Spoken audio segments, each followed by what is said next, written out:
Hola, muy buenas noches. Bienvenidos todos esta vez a un live adicional. Hoy estaremos hablando sobre las enfermedades crónicas no transmisibles. El invitado del día de hoy es el doctor Jaime Alberto Gómez, docente mío de la universidad, en pregrado, en posgrado también hice una rotación electiva con el doctor Jaime. Y hoy nos va a acompañar. Él es médico internista, socio fundador de Fundación para la Excelencia Clínica en Foscal Internacional. Adicionalmente es el director del Semillero de Investigación de Medicina Interna de la Universidad Autónoma de Bucaramanga, docente de pregrado de la Universidad Autónoma de Bucaramanga, y próximamente estará liderando un programa muy especial del que estamos hablando el día de hoy. Vamos a dar un adelanto, un chismecito adicional. Vamos a empezar a hablar un poco sobre el EPOC y a sensibilizar a los profesionales de la salud en esta enfermedad, por lo que el doctor pues va a liderar ese proceso. Doctor, muchas gracias por aceptar la invitación. Sergio, muchas gracias, muy amable por la invitación. Qué chévere verlo en el rol ahora de médico familiar con toda esta proyección, y muchas gracias por la oportunidad de tenerme acá. Chévere, gracias por la invitación. Bueno, doctor, hay varias preguntitas. La idea es de esta página, y es una información que quiero darle para los nuevos seguidores, las personas que recién empezaron a seguir la cuenta de médico familiar. Esta cuenta surge ante la necesidad de que los médicos transmitamos a la comunidad en general la información científica, que muchas veces no es fácil acceder a información real, con fundamento científico sobre las diferentes enfermedades, y por eso creé la página Médico Familiar, donde ustedes pueden preguntar cualquier duda que tengan. Ya hemos subido varios videos hablando de diferentes patologías, de diferentes abordajes.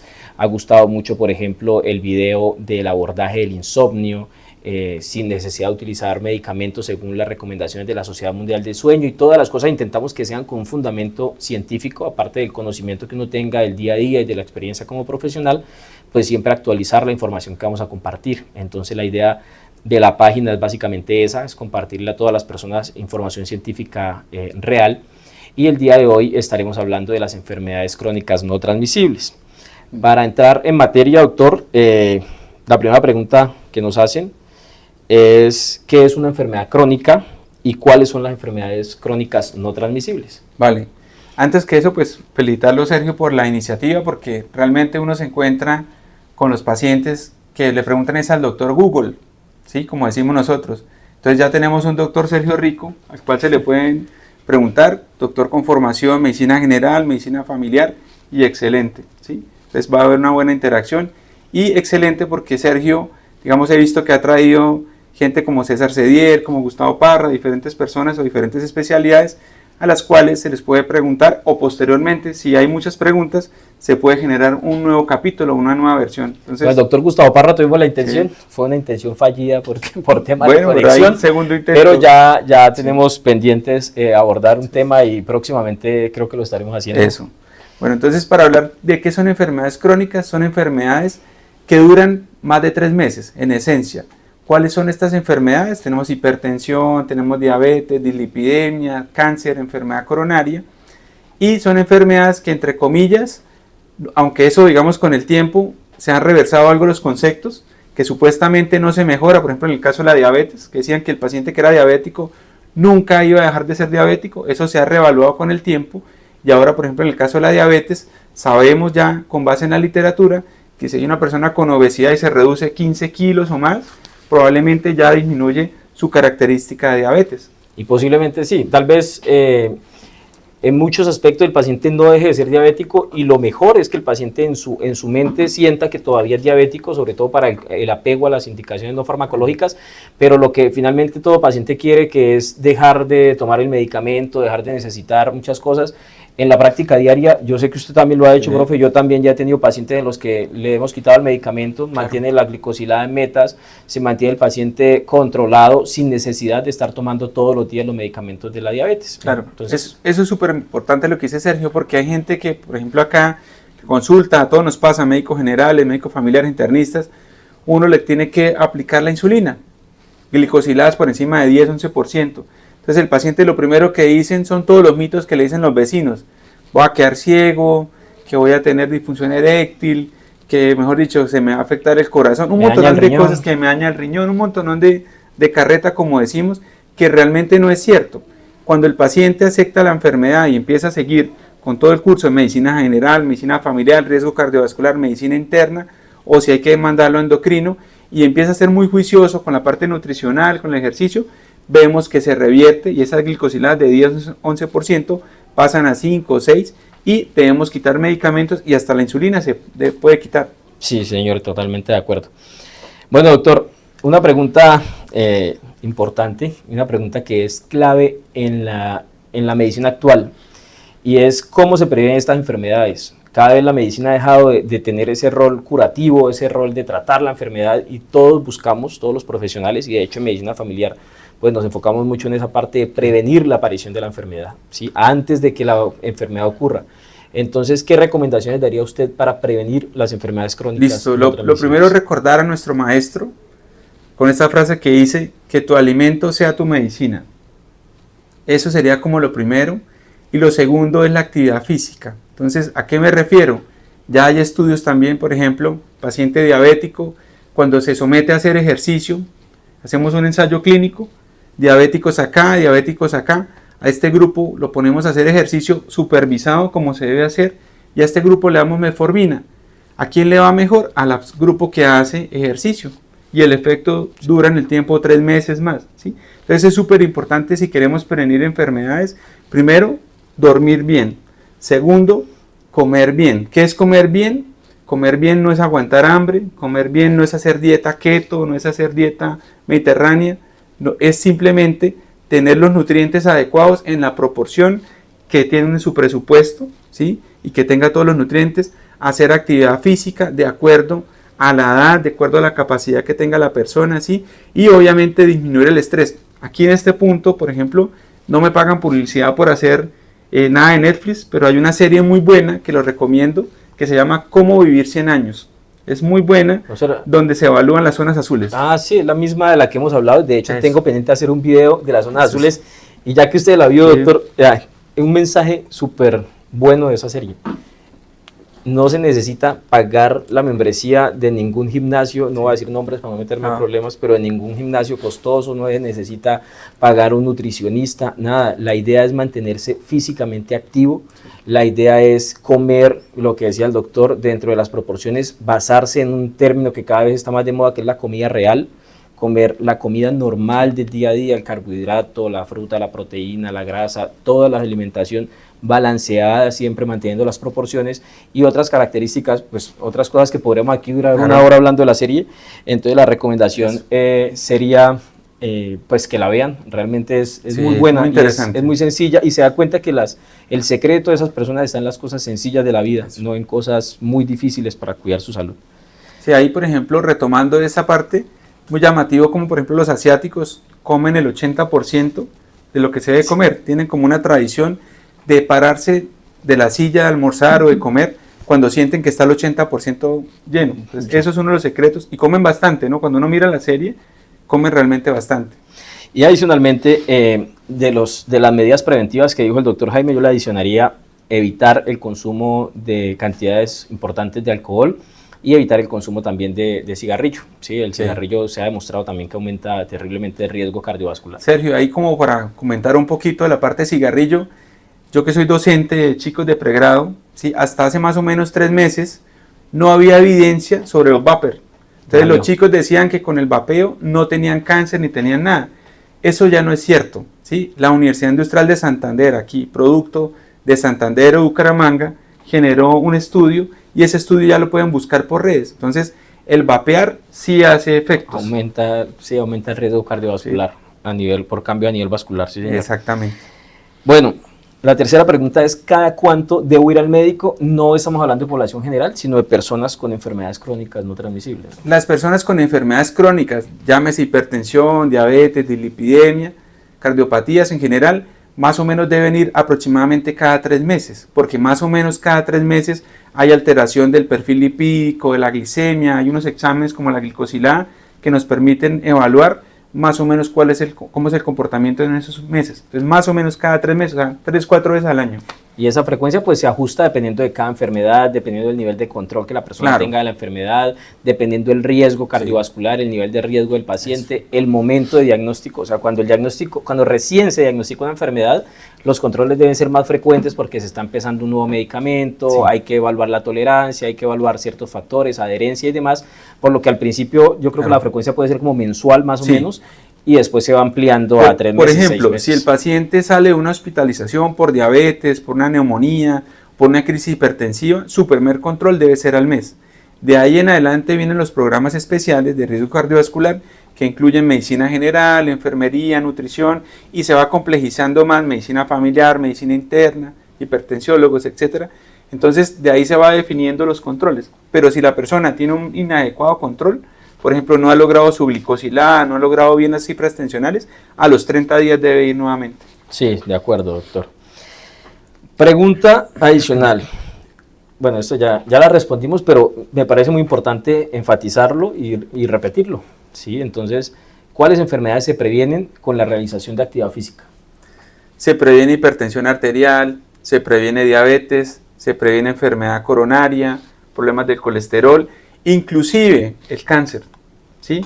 Ya hay unos estudios que muestran cómo el cáncer, antes de que la persona tenga cáncer, la gente que hace más ejercicio, ¿sí?, tiene menor cáncer. Y también es importante que ya hay evidencia que la gente que ya ha tenido cáncer, que nunca ha hecho ejercicio en su vida y empieza a hacer ejercicio a los 50, a los 60, 70 años, tienen menor probabilidad de generar cáncer haciendo actividad física. Adicionalmente, muchas personas podrán decir, bueno, ya para qué hago actividad física si ya soy hipertenso, si ya soy diabético, si ya me infarté. Adicionalmente, la actividad física, aparte de que previene la aparición de las enfermedades, también previene la aparición de complicaciones, ¿sí? Entonces, lo que yo muchas veces digo a los pacientes es, lo de menos es morirse, ¿sí? El tema es cómo llega uno al final de la vida, independientemente del momento que le toque. Y la actividad física es fundamental para mantener un estilo de vida saludable, para prevenir las complicaciones de enfermedades y para evitar muchas veces la aparición de otras enfermedades, porque sabemos que la hipertensión, la diabetes, la dislipidemia, la enfermedad renal, ellas van de la mano, ¿sí? Y si tengo una, pues debo prevenir la aparición de la segunda y evitar las complicaciones de la anterior. Ahí con el ejercicio hay una anécdota. Imagínense que el año pasado trajimos acá al Congreso Nacional de Medicina Interna, yo dicté una charla nacional sobre hipertensión de alto riesgo o hipertensión resistente, y obviamente las búsquedas por los diferentes motores de búsqueda buscando un nuevo fármaco. Pues ¿cuál era la sorpresa? No, hasta el año pasado no había nuevos fármacos, ¿sí? Pero ¿qué encontré? Que si hay un estudio que los hipertensos resistentes, o sea los que tienen 5 o 7 medicamentos, que no sean, cuando se someten a hacer ejercicio, les disminuye la presión arterial y disminuye el riesgo. Entonces, comparativamente el ejercicio es como una polipíldora. Es superior a sumar la aspirina, las estatinas y antihipertensivos. Entonces, ustedes pueden revisar todo esto y después podemos hacer inclusive alguna charla adicional de cómo el ejercicio mejora influye en todas las enfermedades. Sí. Bueno, doctor, digamos que quise organizar un poco las preguntas por enfermedades. Entonces, las primeras, bueno, ya hablamos de preguntas como generales de todas las enfermedades, pero ahora vamos a hablar un poquito acerca de la hipertensión arterial. Entonces, la primera pregunta que hay es ¿cómo se confirma el diagnóstico de hipertensión?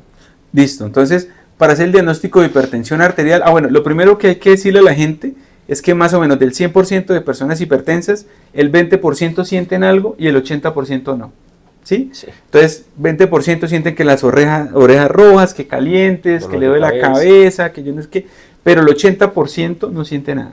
¿Sí? Entonces, ¿cómo se hace el diagnóstico? Tomando la presión arterial de forma adecuada, ¿sí?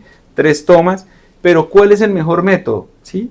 El mejor método es el monitoreo ambulatorio de presión arterial, es decir, un aparato que se coloca durante 24 horas, que se hace la medición cada 30 minutos, cada 15 minutos, y que se toma en el día y en la noche, nos hace los promedios, nos hace las curvas. Ese es el mejor método. Adicionalmente, que el monitoreo ambulatorio de presión arterial, o pues para las personas que no han escuchado muchas veces, que el mapa, o sea, es como la forma abreviada de decirlo, nos ofrece información adicional también, ¿sí? No solamente nos dice si eso no es hipertenso, sino el tipo de hipertensión, la severidad de esa hipertensión, y a los médicos nos facilita obviamente el abordaje terapéutico también. No es necesario hacérselo tampoco a todos los pacientes, simplemente algunos pacientes como seleccionados obviamente a criterio del profesional, pero pues hay diferentes métodos, ¿sí? Ese es uno de los métodos, el monitoreo ambulatorio. También hay una forma que es el automonitoreo, en el cual el paciente se toma la presión en la casa, nos trae los valores al consultorio, allí promediamos las diferentes presiones. Otra forma es en las consultas, más de 3 tomas, lo que mencionaba el doctor.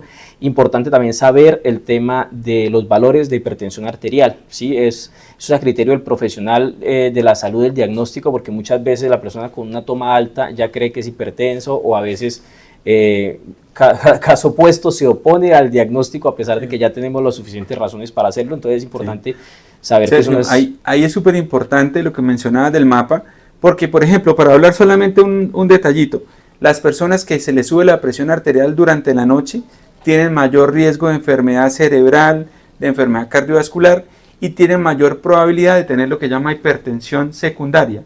¿Sí? De los pacientes hipertensos, más o menos el 90% no se sabe o es esencial, y hay un 10% que es secundaria a algo.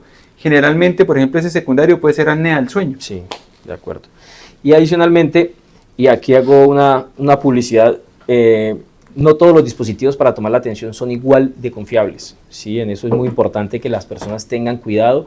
Ya en el Instagram pueden ver un reel que subimos hace un mes más o menos, donde explico cuáles son los dispositivos que están validados para tomar la tensión según la Sociedad Mundial de Hipertensión. Es una lista de dispositivos, porque muchas veces me encuentro en la consulta con que el paciente define si el tensiómetro que tiene en la casa es bueno o malo según el precio. Entonces, ¿usted con qué dispositivo toma la presión? No sé, doctor, pero me costó 300.000. Y muchas veces pues le cobraron 300.000 por un dispositivo que no está validado. O en ocasiones hay dispositivos mucho más económicos de 150.000 pesos que sí están validados. No solamente eso, sino también, por ejemplo, cosas sencillas. Se tiene que tomar la presión después de haber orinado. Sí. Idealmente no haber fumado antes o tomado café.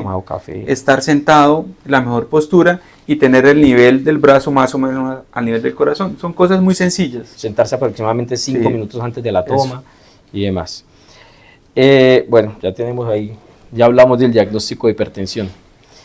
El médico me dijo que tengo hipertensión de bata blanca. ¿Qué es eso y cómo se trata? Listo, entonces la hipertensión de bata blanca, ¿qué es? Que el paciente llega al consultorio y siempre va a tener las cifras con tendencia a estar altas, ¿sí? Ese, en términos sencillos, ¿cómo sabemos si realmente tenemos hipertensión de bata blanca? Volvemos a mencionar el monitoreo ambulatorio de presión arterial o MAPA, ¿sí? Entonces, el MAPA nos va a definir si es hipertenso durante su estancia en la casa o no.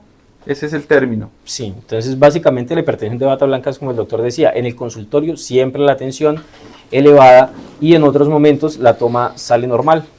No es digamos que muy frecuente, pero sí es algo usual verlo en consulta, por lo que es importante pues diagnosticarlo y dejarlo establecido. Siempre se había dicho que la hipertensión de bata blanca no requería tratamiento. También cuando pues obviamente me colocan de tarea hacer revisiones, el año pasado hicimos una revisión en San Gil, entonces me tocó revisar, y la hipertensión de bata blanca sí requiere tratamiento en aquellos pacientes que tienen mayor riesgo cardiovascular. O sea, paciente diabético, paciente que tenga enfermedad coronaria, que tenga lipidemia, ese paciente requiere más control, porque ese paciente ya sabemos que va a tener mayores desenlaces cardiovasculares. De acuerdo. Tomo enalapril, pero siento que me da mucha tos. ¿Qué debo hacer? Primero que todo, consultar al médico. Entonces, puede ser enalapril, puede ser aspirina, cualquier fármaco. Si usted siente como paciente que le cae mal por alguna razón, que le da diarrea, que le da vómito, lo primero que debe ir es consultar con su médico. ¿Sí? Sí. ¿De acuerdo? Pero digamos, ya cuando evaluamos el paciente, podemos evaluar o podemos definir que el enalapril, los IECAS, pueden aumentar el riesgo de tos. ¿Qué hay que hacer? Una prueba de ensayo, cambiar el antihipertensivo, pero vuelvo y repito, eso lo debe hacer el médico tratante. y no siempre, digamos, va a ser por el medicamento. O sea, es cierto que el enalapril en muchas ocasiones desencadena tos, no necesariamente la tos es cuando recién se toma el medicamento, que es otra cosa que la gente, es que me tomo el medicamento y me da la tos. Normalmente esa tos podría no ser por el enalapril, porque tampoco el mecanismo es a los 5 minutos. O la tos puede dar por rinitis, por escurrimiento posterior, por reflujo, por sinusitis. Pueden haber otras enfermedades que me pueden causar eso. Entonces, puede ser el medicamento, pero pues hay que evaluarlo siempre por un profesional. ¿Cuáles cuidados debo tener después de un infarto? Bueno, entonces los cuidados más importantes, bueno, hablemos qué genera el infarto.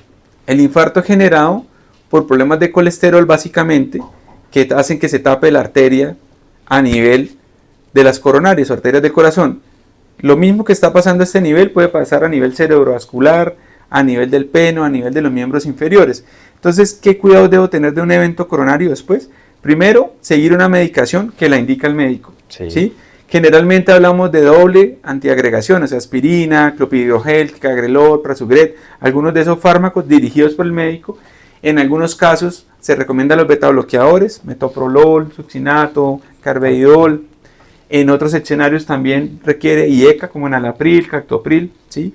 Dependiendo de la fracción de eyección, que es una medida del corazón, depende, considera darle los 4 fantásticos, que es un grupo de fármacos como sacubitril o valsartán, como empaglifosina, pero adicionalmente la parte farmacológica, lo más importante es que esta persona ingrese en un programa de rehabilitación cardiopulmonar, que haga actividad física y que después de que termine ese programa siga su ejercicio, que también es muy importante que se llegue a las metas del LDL, colesterol malo. ¿Por qué? Porque este genera todo el problema. Si hacemos todo, pero el colesterol sigue estando malo, tenemos lo que se llama el riesgo residual, es decir, una probabilidad X que el paciente se vuelva a reinfartar. Adicionalmente, el colesterol, y eso también es algo que quiero dejar muy claro, el colesterol no es guiarnos por el valor de referencia que dice en la parte derecha de la hoja de resultados. No todo el colesterol es igual para todas las personas. El doctor Jaime puede tener una necesidad de colesterol diferente a la mía, diferente a la de la persona que se infartó, diferente al hipertenso, al diabético. Entonces es muy importante porque muchas personas que sufren de una enfermedad crónica compran el medicamento, se lo toman muy juiciosamente, por ahí cada año, cada 2 años se hace un examen general, ellos mismos en la casa interpretan el colesterol y continúan el manejo igual. Entonces también una indicación que ya compartimos en un reel hace poco, y es que para controlar este tipo de enfermedades no es solo tomarse el medicamento, es acudir a las consultas médicas, es fijar las metas de tratamiento, las metas de presión, las metas de glicosilada, las metas de colesterol. Todo debemos fijarlo con el médico. Y algo importante, el médico y el paciente debe estar enterado de cuáles metas estamos buscando y por qué. Correcto. Muchas veces vemos que el paciente lo llevamos a metas de colesterol, pasa a consulta con el otro médico y le quitó la estatina cuando habíamos llegado a la meta y el paciente no sabía. Eso es súper importante, Sergio, porque el paciente que sufre un ataque cerebrovascular, o sea, trombosis cerebral en otras palabras, o infarto del corazón, es un paciente que siempre debe tomar medicamentos como la estatina, atorvastatina. Entonces hay un error a veces del paciente, a veces del médico, de pronto que mira el colesterol está normal o no se percata que tuvo un evento coronario y como ve el colesterol normal le quita el medicamento. Pues al quitarle el medicamento más o menos a los 20-30 días vuelve a subir y empieza a generarse nuevamente el riesgo de ocluir el vaso. De acuerdo. Entonces siempre, estas enfermedades siempre pues vayan con su profesional de confianza y siempre háganse ver por un médico. Aquí en este perfil estamos el doctor Jaime Gómez, consulta de medicina interna, Fundación Clínica, Foscal Internacional piso 8, o también me pueden contactar a mí, Sergio Rico, consulta en ICSA, en el Parque Bolívar, teleconsulta, ¿usted hace teleconsulta? Sí, claro que sí. Hacemos teleconsulta, o sea, consulta virtual. Como yo le digo a los pacientes, no hay excusa. Sí. Yo he atendido pacientes hasta en la camioneta manejando, obviamente no manejando ellos, sino la otra persona, pero me manda los exámenes, o sea, no hay afán por eso. Sí, señor, no hay excusas. Bueno, una pregunta también que me parece chévere, interesante. Mi mamá se infartó a los 50 años. ¿Cómo puedo prevenir que me pase lo mismo? Ok, entonces lo primero es evaluar el perfil lipídico, el colesterol malo, que es el LDL, y evaluar el HDL, ¿sí? Eso es como lo más burdo, porque hay personas que tienen el perfil lipídico normal, pero tienen problemas con las lipoproteínas, la A, la B, que es un examen más complejo, ¿sí? Entonces hay que evaluar eso. Lo segundo, digamos, es que mirar, por ejemplo, si el paciente es diabético o no. Paciente diabético con el colesterol normal, de todas maneras tiene un riesgo, o si el paciente tiene una enfermedad renal, ¿sí? Entonces, esos factores de riesgo son muy importantes. Y adicionalmente, hay algo que es difícil medir, es el estrés, ¿sí? Pero hay una correlación entre la gente que se estresa demasiado, que no, digamos, no se relaja, no tiene algunos días libres, etcétera, etcétera, y cómo se infartan desde el punto de vista cerebral o el corazón. Eso hay una correlación. Yo creo que a futuro vamos a tener mediciones del nivel de estrés. En estos momentos no tenemos algo de cortisol, sí, pero yo creo que muy sí. Posiblemente sí, también de pronto tratamientos no necesariamente farmacológicos, pero sí. Como ya hay, ¿no? El tema de salud mental que cada vez le damos más mindfulness, meditación, ejercicio, claro. Me pusieron un medicamento para el azúcar sin ser diabético, ¿es correcto? Depende del contexto. Sí. Hay medicamentos como la metformina, por ejemplo, por colocar un solo ejemplo. La metformina sirve para el ovario poliquístico, por ejemplo. Sirve para bajar de peso. No es tan efectivo, pero sirve para bajar de peso. O se utiliza a veces. Se utiliza para disminuir el riesgo cardiovascular. O sea, yo lo puedo usar de 3 formas diferentes y sirve también para la diabetes, depende. O la empaglifosina también puede ser, digamos, para la falla cardíaca, claro, que estamos hablando hace un momento. Claro. Entonces, eso sí hay que como contextualizarlo un poco, depende de ¿Qué es importante? Yo le digo a mis pacientes, dígame qué le dijo el boticario, qué le dijo la vecina o el de la farmacia, ¿sí? Porque a veces se llevan la fórmula y entonces la vecina le pregunta, oiga, mire, yo estoy tomando esto, ¿usted qué me recomienda? Entonces la vecina, o a veces el que no sabe de medicina, le dice todos los mitos que hay, ¿sí? La morfina le va a dar cáncer o lo va a matar, la insulina lo va a dejar ciego, ¿eh? Entonces es súper importante que ustedes le preguntan a su médico tratante, sea Sergio, sea Jaime, sea Pedro, el que sea, hay que preguntarle. Cuando cae mal el medicamento, lo mismo, me dio diarrea, me dio vómito, y uno mira los efectos indeseables y puede dirigir el tratamiento o cambiarlo. Y siempre consensuar el tratamiento con el paciente, que a la larga el paciente es el que lo va a tomar, el que se va a soportar los efectos adversos, el que va a llegar a las metas o no. Entonces siempre, que muchas veces los médicos también caemos en el error de que nos guiamos, valga la redundancia, por las guías, ¿sí? Entonces, la guía dice que ponerle tal, y nadie sabe el deseo del paciente, la voluntad, la necesidad. Cada vez es más personalizada la medicina, en todos los escenarios, en EPOC, en hipertensión, pero uno debe ser franco como médico y el paciente también debe ser franco. A veces, por ejemplo, el paciente como en la tercera, cuarta consulta dice, no, es que yo no estoy tomando eso, yo estoy tomando moringa, estoy tomando yacón, no sé qué. Yacón. Pero deben de ser francos con el médico. Debemos hacer equipo. Paciente, familia y equipo de salud en general. Eso influye en muchas cosas. En mi tesis de grado, de hecho, que la hice sobre adherencia al tratamiento, veamos cómo influye, digamos, la red de apoyo, el estado civil. ¿Sí? En mi tesis de grado, que de hecho la adherencia de los pacientes con enfermedades crónicas fue mayor de la reportada en la literatura, que hay aproximadamente un 30 o 40%. Aquí en Bucaramanga, en población del ISABU, tenemos una adherencia del 50%. Y aunque no tiene, digamos que el objetivo del trabajo no era buscar relación causal, veamos como ciertos factores, como pues, el nivel educativo y demás, pero factores como el estado civil, marcaba una diferencia importante en ese sentido. Es súper interesante. ¿Qué es la adherencia? ¿Sí? Es qué tan pegado está el paciente con el tratamiento. Es decir, si al paciente se le dice tómese la tableta 3 veces al día, ¿sí? Si se toma una al día, no es adherente. Exacto. ¿Sí? Eso es. Cada cuánto se le olvida, cada cuánto no se la tomó, cada cuánto se la tomó en un horario diferente. Bueno, doctor, siguiente pregunta. ¿Cuál es el rango para decir que tengo diabetes? Listo, se pueden usar varios exámenes. El examen más básico es la glicemia en ayunas. Entonces, si tenemos 2 tomas por encima de 126, ahí está el diagnóstico de diabetes. Pero el paciente dirá, bueno, no, es que ayer me comí, no sé, la papa rellena. ¿Sí? Hay un diagnóstico que se puede hacer con la hemoglobina glicosilada. Cuando la glicosilada está por encima de 6.5%, tenemos el diagnóstico también. Y tenemos también exámenes adicionales como la glicemia postcarga. Glicemia en ayunas, después de una carga de glucosa de 75, después del desayuno, y luego una medición que va a tener unos valores por encima de 140, y empezamos a sospechar que hay diabetes. Y adicionalmente hay una condición también que de pronto no la preguntaron, pero es importante mencionarla, que es algo que se llama la prediabetes, que es un rango entre la normalidad y la aparición de la diabetes, que igual también ya empieza a conferir cierto riesgo, más cuando se asocia con otras enfermedades y demás.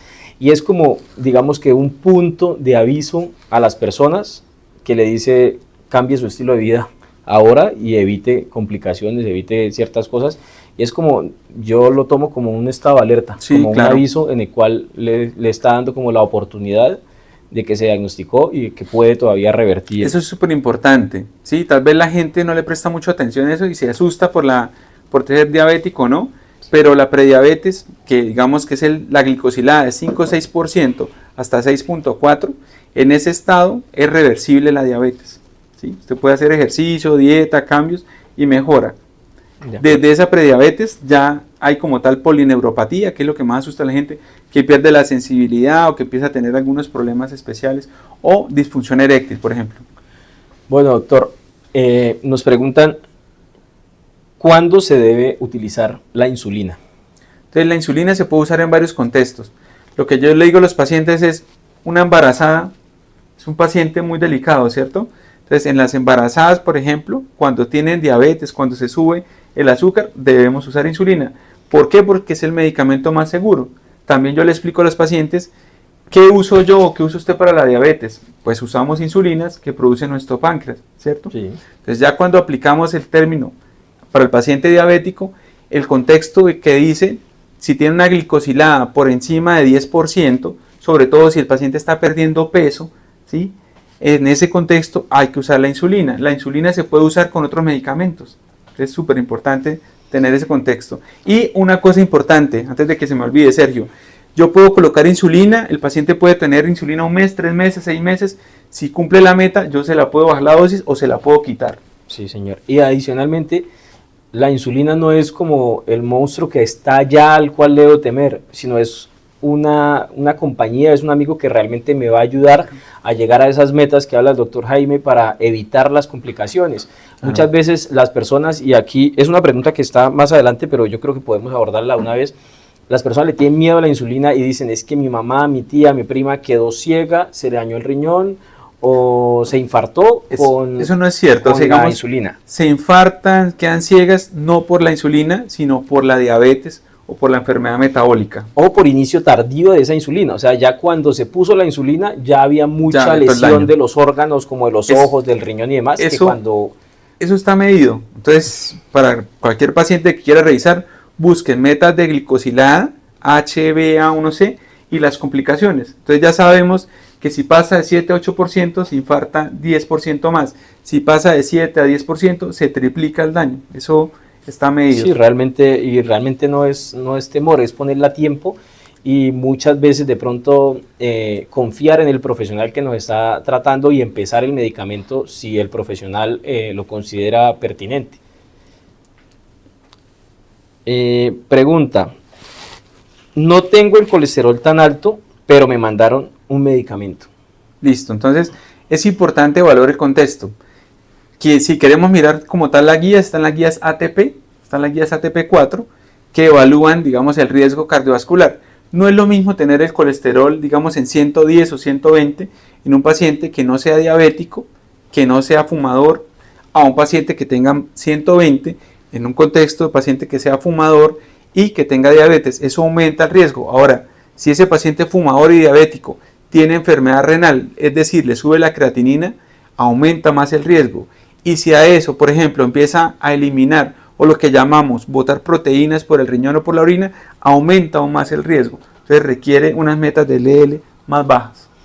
Bueno, doctor, una pregunta, digamos que interrumpo las preguntas que teníamos ya puestas para darle paso aquí a un seguidor, una seguidora que nos escribe, soy hipertenso y estoy en silla de ruedas, me cuesta hacer actividad física, ¿qué puede ayudarme a mejorar? Listo, entonces ahí viene la labor que pueden hacer los deportólogos o los fisioterapeutas. Por ejemplo, especialmente conozco el caso de Javier Carreño. Javier Carreño es un fisioterapeuta con especialidad, con maestría en la parte de deporte. ¿Qué se puede hacer? Si uno no puede entrenar el tren inferior, las piernas, por paraplegia, por algún problema, se puede entrenar el tren superior. Entonces ya hay estudios también que muestran cómo el tener fuerza, por ejemplo, de agarre, ¿sí? El hand grip, aumentan o mejoran la salud cardiovascular. Entonces, si por alguna razón no se puede hacer ejercicio en la parte superior, se hace en la inferior o lo contrario. Adicionalmente, y es algo que recomiendo bastante consultado, hay un programa que se creó en España que se llama el ViviFrail. No lo conozco. El ViviFrail es un programa para realizar actividad física en personas frágiles, en personas que tienen ciertos grados de dependencia, y ellos tienen unas ruedas de ejercicio. Esas ruedas de ejercicio dependen de la posibilidad de desplazarse de las personas. Entonces, para la persona que está en silla de ruedas o para la persona, realmente eso se creó para personas mayores, para adultos mayores, pero pues se puede aplicar a cualquier persona que tenga alguna situación que lo tiene en silla de ruedas. Entonces hace actividad física, como usted mencionaba, dentro de las posibilidades del paciente. El paciente que está postrado en cama, con moverse dentro de su cama ya está haciendo algo de esfuerzo físico y de actividad física. El ViviFrail lo pueden encontrar en YouTube con ese nombre, ViviFrail, y lo único que les recomiendo es que verifiquen que la página que subió esta información pues diga abajo que es la página oficial de ViviFrail. Igual estos días voy a estar montando en historias buenísimo. El video de YouTube, digamos el enlace de YouTube donde pueden encontrar ese ViviFrail. Se explica tal vez en 8 o 10 minutos tal vez, y están las ruedas de ejercicio dependiendo a cada población, y las ruedas, cada rueda de ejercicio, aparte de la condición física actual de la persona, también se ajusta cada rueda a las personas con alto riesgo de caídas. Buenísimo. Porque una persona puede ser muy funcional, caminar y demás, pero tener alto riesgo de caídas, entonces hay que ajustarlo. Una cosa súper importante, paciente que tiene adecuada masa muscular o que no tiene sarcopenia, ¿sí? Adulto mayor, o que tiene una fuerza de agarre mayor, ¿sí? Es un paciente que sobrevive más que los otros. Entonces, yo le digo al paciente, esté gordo, esté flaco, esté feo, bonito, tenga 150 años o no, hay que hacer actividad física, ¿sí? Porque mejora, haya tenido cáncer o no, mejora completamente la actividad física o el ejercicio. Bueno, doctor, otra pregunta. ¿Cuál es el especialista de estas enfermedades? A mí solo me ve un médico general. Listo, entonces, importante la pregunta. Entonces, los pacientes con enfermedades crónicas deben tener varios niveles de atención. El nivel de atención, el más bajo, o digamos el básico, arranca por medicina general y riesgo cardiovascular asociado a nutrición, enfermería.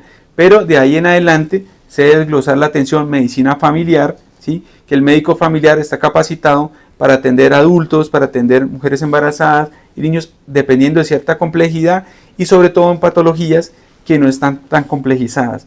Y aparte de eso, viene el médico internista, que tiene una capacitación un poco mayor en pacientes que tienen una enfermedad un poco más avanzada, como falla renal asociada, como hipertensión con eventos coronarios, y la idea es que se pueda evaluar más o menos cada 3 meses, como decíamos previamente, por estas especialidades, medicina familiar.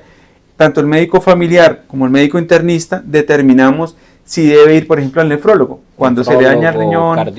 Cardiólogo, exactamente. Dependiendo ya el tema individual. Y eso también depende mucho del contexto social, ¿no? Pues, digamos, no sé, por ejemplo, si una persona está en un municipio lejano donde solo hay médico general, pues el médico general normalmente, digamos, que está en capacidad de tratar estas enfermedades, digamos, desde el punto de vista inicial, y ya dependiendo a cada necesidad adicional, pues él considerará la remisión a las demás especialidades. Digamos que en la forma ideal, cuando se hace toda la parte de diagramación de la atención, esa persona que vive en el área rural distante debería ser vista por un médico familiar y con un internista. Vamos a ver qué pasa con la reforma, no sabemos cómo va, pero una de las falencias que tiene el sistema es que es como si viviéramos en 2 o 3 países diferentes. Nosotros somos privilegiados, la gente que vivimos en Santander, porque nuestra medicina está al nivel de Cali, Colombia, de Bogotá, Medellín, inclusive de algunos sitios por fuera de Colombia. Pero si nos vamos aquí a 3 horas o 4 horas, probablemente la gente no tiene la misma oportunidad de atención, ¿sí? Que hay muchas formas de suplirlo, ¿sí? Yo tengo la experiencia, yo trabajé, por ejemplo, en Teleuci hace muchos años con la Fundación Cardiovascular y atendíamos a la gente más desfavorecida del Chocó, del Amazonas. Entonces no estaba el intensivista allá, el internista, pero estaba en su casa con un televisor y allá había médicos entrenados en poder censar. Entonces hay muchas formas de solucionar. Yo creo que el problema es más político. Sí. Bueno, doctor, nos preguntan factores de riesgo para el hipotiroidismo.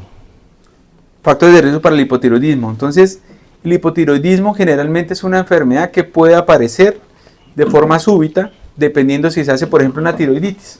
De las causas más comunes, el paciente no tiene ni antecedentes familiares ni nada, hace una infección viral, su cuerpo reacciona en contra de un germen y se considera que la tiroides es un enemigo y se daña. Esa es como la causa principal, la tiroiditis de Hashimoto principalmente. Ser mujer, pero también hay posibilidad, por ejemplo, que tenga antecedentes familiares. Sí, también. Y está el déficit de yodo, que no se ve tan frecuentemente, ¿no? Ya. Otra pregunta. No puedo tomar alcohol porque me pongo muy mal. ¿Puedo tener prediabetes? Hay que hacer el examen. Sí, hay que evaluar. Puede tener cualquier cosa. Sí. Sí, pero pues realmente habría que mirar pues de forma individual a la persona y de pronto hacerle los tamizajes, dependiendo de la edad también se hace el tamizaje metabólico y de riesgo cardiovascular en la consulta para poder estadificar y descartar sobre todo enfermedades bastante prevalentes. Puede tener el colesterol, triglicéridos elevados, puede tener prediabetes, diabetes, bueno, puede tener muchas Hay una cosas. cosa ahí que menciona el alcohol, que digamos en la práctica uno descubre la gente que lo hace, ¿sí? Entonces yo le digo al paciente, si va a tomar trago, tómese la tableta, tómese la antihipertensión, porque si usted suspende la tableta, entonces vienen varias cosas. Entonces la culpa, la sensación de culpa genera malestar, genera que se suba la presión, estrés, taquicardia y suprime la vida media o el efecto que hace el fármaco. Entonces es peor no tomar el medicamento y tomar alcohol a tomar el alcohol y a tomar el medicamento. Sí, de acuerdo. Otra pregunta, me acaban de diagnosticar prediabetes, ¿debo modificar mi dieta rigurosamente de inmediato? Como pregunta, y después me da mucho miedo ponerme peor. Sí, entonces las recomendaciones, si la glicosilada está por encima de 5 o 6%, hay varias cosas que se pueden hacer. Lo primero es la recomendación dietaria.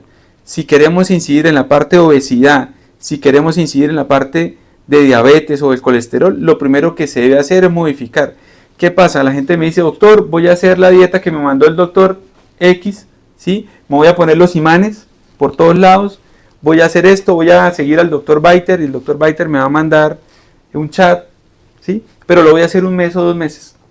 Entonces, lo que yo le recomiendo a la gente es, cambie su estilo de vida, adáctese a lo que usted puede comer, cambie la proporción de los carbohidratos, aumente la dieta, por ejemplo, en omegas 3, por ejemplo, coma más aceite de oliva, ¿sí? Coma menos papa, menos arroz y va mejorando, ¿sí? Obviamente, lo ideal es tener el soporte del nutricionista o la nutricionista, que son profesionales expertos en esta área y decir, ser franco, ¿no?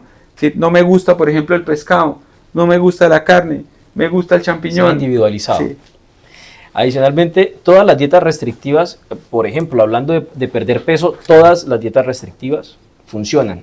Todas, pero funcionan a corto plazo. Claro. Cuando usted ve, digamos, y se han comparado varias dietas, hay unas que pierden a los 3 meses, 4 meses, 8 kilos, hay otros, pero cuando se hace un seguimiento a largo plazo de esos pacientes, a los 2 años, en promedio, todas las dietas, el paciente ha bajado 1 o 2 kilos o ha vuelto a lo que tenía previo al inicio de la dieta. Entonces, en conclusión... Ahora, por ejemplo, Sergio, están muy de moda los medicamentos para bajar de peso. También. Y hay medicamentos, podemos mencionarlo, liraglutide, semaglutide, viene uno que se llama tirzepatide, más o menos en 6 meses, 1 año, que bajan hasta el 10 o el 25%. Pero ¿qué pasa? Si la gente no es consciente, si la gente no hace actividad física, si la gente no cambia aquí el disco duro, cuando le quitan el medicamento, lo van a liberar el apetito y va a comer desaforadamente y en 3 meses va a subir la cantidad de peso que tenía, 10, 30 kilos. Hasta con cirugía bariátrica se ve eso. Correcto. Sí, bueno, ¿cuál de estas enfermedades daña el riñón? ¿Las mencionan o las menciono? No, ¿cuál de las enfermedades crónicas daña bueno, el riñón? Entonces, hipertensión, la diabetes, la dislipidemia, falla cardíaca, cardiopatía o enfermedad coronaria. Todas las enfermedades crónicas pueden terminar dañando el riñón y aquí quiero hacer salvedad en una cosa. Existe un temor en la población general en el losartán, que el losartán daña el riñón, que la metformina daña el riñón, la insulina que ya hablamos que daña el riñón, ¿cuál otro es lo que dice? La atorvastatina, o sea, sí. La gente siempre cree que los medicamentos, o no sé, creo, no sé de dónde se fundamenta eso, pero siempre en la consulta mencionan, doctor, y esa pastilla que estoy tomando no me daña el riñón. Todos temen dañar el riñón con el medicamento que están ingiriendo, pero siempre se le dice a los pacientes, le daña más su riñón si no se controla la tensión, si no se controla la diabetes, la dislipidemia y demás. Entonces es importante saber que todas las enfermedades pueden causar daño en el riñón y es lo que... Claro, de hecho, por ejemplo, la metformina sirve para la prediabetes. lo podemos dar en pacientes no diabéticos inclusive, ¿sí? Y mejora la sensibilización y la parte de azúcar. Algunos fármacos, por ejemplo el enalapril, captopril, se puede dar en el contexto de que el paciente no sea hipertenso para disminuir el problema renal. Al contrario, o sea, disminuye la probabilidad que el paciente tenga enfermedad renal, la empaglifosina, ¿sí? Con la atorvastatina, por ejemplo, la rosuvastatina la han satanizado, que da demencia. Hasta hace 6 meses, la pelea con los geriatras. Que no le ponga estatinas porque eso no sirve, que no sé qué. Ya de 6 meses para acá, ya hay evidencia que las estatinas sí sirven en los abuelitos. Entonces, disminuye el evento cardiovascular. Antes se decía que los pacientes renales, por ejemplo, no se les beneficiaba en darles estatinas cuando estaban en una falla renal avanzada. También eso se desmintió. Sí, cada vez se disminuye la velocidad de progresión de la enfermedad renal y puede revertirla. Otra pregunta que nos hace aquí un amigo, pregunta, ¿qué enfermedades son más frecuentes en su consultorio y cuáles son las causas de esas enfermedades? Generalmente en mi consultorio, digamos, es la hipertensión, es muy frecuente, diabetes es muy frecuente, obesidad, osteoporosis, asma y EPOC, son como las más frecuentes. Hay otras, pero esas son las más frecuentes. ¿Qué genera la mayoría de esas? Digamos que los factores que no se controlan de la parte social, o sea, digamos, aumento de peso, no controlar los otros factores de riesgo, no controlar el colesterol, no hacer ejercicio, ¿sí? Comer muy salado, ¿sí? Sí. Todos esos factores. Y, digamos, las enfermedades crónicas como el EPOC o el asma, por ejemplo, el ser fumador, el vapear, todo eso aumenta la probabilidad de tener esas enfermedades. Esa frecuencia, bueno, digamos que esa frecuencia también depende mucho de, hablando de enfermedades crónicas, ¿no? Porque hay otros motivos de consulta súper frecuentes, de la cefalea, los dolores, todo lo demás, pero hablando específicamente de lo que estamos hablando el día de hoy. Doctor, esta pregunta, yo creo que eso nos va a tomar tiempo, pero me parece importante. ¿Cuándo tomar aspirina? ¿Cuándo se debe tomar aspirina? Hasta hace unos 2 o 3 años se decía que todo el paciente diabético tenía que tomar aspirina, que todo el paciente hipertenso tenía que tomar aspirina. Sin embargo, se han hecho unos ensayos clínicos, los cuales han demostrado que la aspirina per se tiene un riesgo de sangrado. Es decir, yo me tomo una aspirina para lo que sea y tiene aumento de riesgo del sangrado. ¿Qué se debe evaluar? Que el riesgo sea menor al beneficio. Entonces, si yo tengo un paciente, por ejemplo, con un infarto de corazón, ese paciente sí o sí debe tomar aspirina, ¿sí? Porque el riesgo ya está demostrado que es menor al beneficio. Es decir, voy a hacer prevención del próximo infarto. Si el paciente ha tenido un ataque cerebrovascular, una trombosis cerebral, el riesgo es menor, ¿sí? del sangrado que el beneficio de hacer nuevo evento vascular. Sí, no sé usted qué piensa, Sergio. Sí, estoy de acuerdo. Digamos que bueno, el doctor dice que hay 3 años, realmente yo creo que más. O más. Hace 3 años estamos en pandemia, ¿no? Eso fue hace como 10 años. Bueno. Que todo paciente que era diagnosticado con hipertensión y diabetes, antes de cualquier cosa le ponía la aspirina. Y esa es digamos que como la tendencia que hay en la calle, en que yo tomo aspirina para que la sangre sea más líquida, que para que no me genere infarto. De hecho, hay propagandas. Entonces, realmente, lo que decía el doctor Jaime, hay evidencia de que el paciente, por ejemplo, las personas mayores que se caen, se mueren más si toman aspirina que no toman aspirina, ¿sí? Algo tan sencillo como eso, ¿sí? Mortalidad por cualquier causa. Aumento de sangrado a nivel central cuando se caen, aumento de sangrado a nivel digestivo. Entonces, ¿en qué paciente le ponemos la aspirineta? El paciente que consideramos que correr ese riesgo tiene mayor beneficio, que es la persona que se ha infartado previamente, que ha tenido un accidente cerebrovascular, enfermedad arterial periférica. Hay una práctica que hacen que, digamos, en las últimas semanas he visto, me dolió la cabeza, me tomo una aspirina. Sí. Me sentí que me iba a dar algo, me tomo la aspirina. No, entonces hay que evaluar qué pasa. Un electrocardiograma, consultar con el médico familiar, medicina interna, ir a urgencias, está muy malito, y evaluar, y el médico definirá si requiere o no la aspirina. Listo, doctor. ¿Qué mito es el más frecuente en sus pacientes? Sobre enfermedades crónicas, ¿no? Sobre enfermedades crónicas que, por ejemplo, van a quedar ciegos con la insulina. Es un mito muy frecuente, ¿sí? Va a quedar ciego. Sí, yo no sé cuál sería el mito. No, que la aspirina le va a prevenir todas las cosas.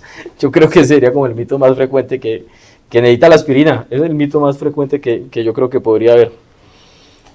Es verdad.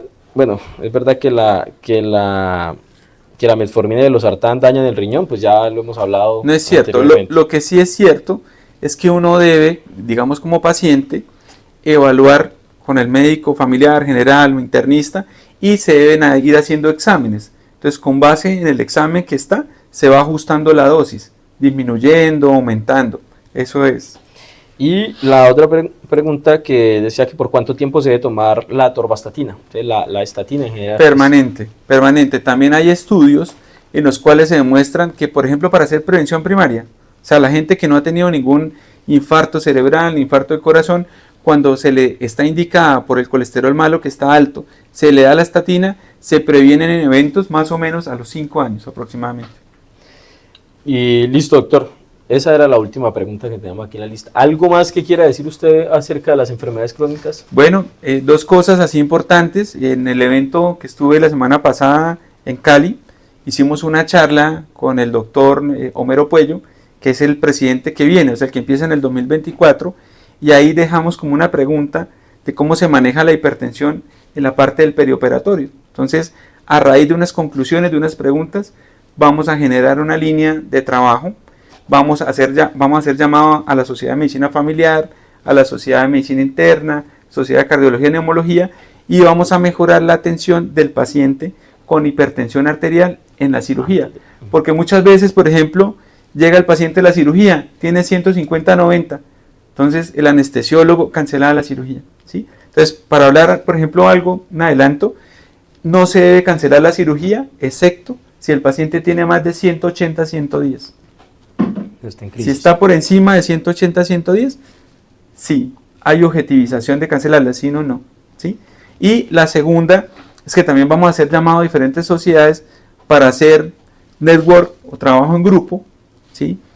Porque tuve la oportunidad de ir a Milán este año, estuve en una reunión mundial de EPOC y de asma, y lo que se evidencia es que en Latinoamérica estamos trabajando y haciendo poco diagnóstico de EPOC, estamos haciendo poco diagnóstico de asma, y obviamente el paciente se está complicando. Entonces, el EPOC, que casi nadie le presta atención al EPOC, es la tercera causa de muerte del mundo. Entonces, es importante. Entonces, vamos a estar trabajando con esta enfermedad para poderla diagnosticar mejor, trabajando en grupo y obviamente para que los pacientes se beneficien. Listo, doctor. Entonces, bueno, les recuerdo la invitación para que nos sigan en las redes sociales, en Facebook, en Instagram, para que se suscriban a nuestro canal de YouTube. Allí vamos a estar poniendo toda la información, este tipo de transmisiones que estamos haciendo. Vamos a estar compartiendo algunos videos también en estas plataformas, con el fin de que quede allí, digamos, fácil de compartir algún día a algún paciente. Digamos, usted llegó el paciente con hipertensión y diabetes. Hay pacientes que se dejan ahí, se reserva solamente el tema que el médico le está contando en el consultorio, pero hay pacientes que quieren saber más, hay pacientes que quieren conocer las complicaciones, saber las cosas como lo que hablamos hoy, ¿sí? Y no le ve problema a ver un video durante no sé cuánto tiempo llevamos, como una hora más o menos. Otro anuncio que puedo hacer desde ya es que Fundación Clínica estamos trabajando para tener una página que va a tener fácil el acceso al paciente. Lo vamos a invitar a usted para que sea parte también de esa página. Muchas gracias. Bueno. Entonces, bueno, esto ha sido todo. Espero que les haya gustado. Les recuerdo las redes sociales, ahí quedan estas transmisiones disponibles, y quedamos atentos a las necesidades que ustedes tengan para las consultas y demás. Vamos a estar subiendo también información importante en el Instagram del doctor Jaime Gómez. En mi Instagram vamos a estar compartiendo información, y pues somos profesionales que estamos dispuestos a ayudarlos y a dar lo mejor de lo que hemos aprendido, aplicado en los años para todos ustedes. Sí, y lo importante es preguntar. Sí, hay que preguntarle a su médico. Listo, gracias, feliz noche.